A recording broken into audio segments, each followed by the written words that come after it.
Ms. Plaskett, for 5 minutes. Thank you, Madam Speaker. I ask unanimous consent to address the House for 5 minutes and to revise and extend my remarks. Without objection. Thank you. Madam Speaker, I've shared before that my father was for many decades a New York City police officer. He had to carry a firearm to protect himself and others, but was acutely aware of individuals on the street, often with guns illegally, who could harm him and those he was tasked to protect. I do not oppose the right of American citizens to own guns or intend to rob any of any constitutional rights.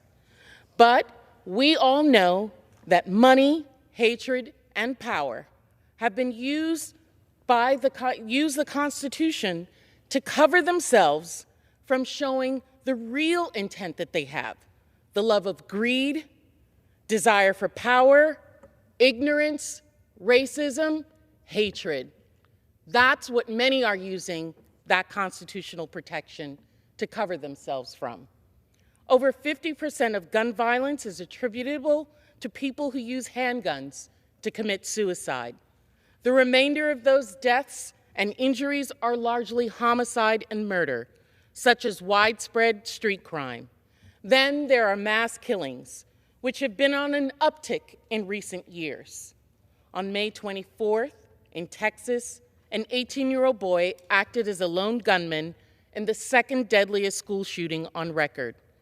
Armed with a semi-automatic rifle and 375 rounds of ammunition, he entered Robb Elementary School, opened fire, and laid waste to 19 children and 2 teachers. The pervasiveness and regularity of such occurrences in the United States has reached epidemic levels. In 2020, 45,222 Americans died of gun-related injuries, more than any other year on record. That's a 14% increase since 2019, a 25% increase since 2015, and a 43% increase since 2010. And this year alone, almost 19,000 people have already lost their lives. A number evidenced by the events of the past couple of weeks are only on the rise. This weekend alone, over a dozen mass shootings take place: Buffalo, Texas, Philadelphia, South Carolina, Kentucky, Tennessee, Oklahoma, so many more. These mass killings are just the tip of the iceberg with respect to gun violence carnage in America. Firearms are the leading cause of death for children and teens in this nation. How many more children will be sacrificed before action is taken? How many more schools will we allow to become battlefields and burial grounds for the sake of the cloak that many are using the Constitution for? The time for action is now.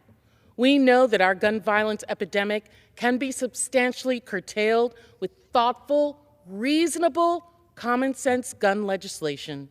This includes raising the age, as we have done for so many things, for automatic purchases to 21, and developing and implementing more comprehensive background checks to prevent situations like the Buffalo shooting and the Uvalde massacre.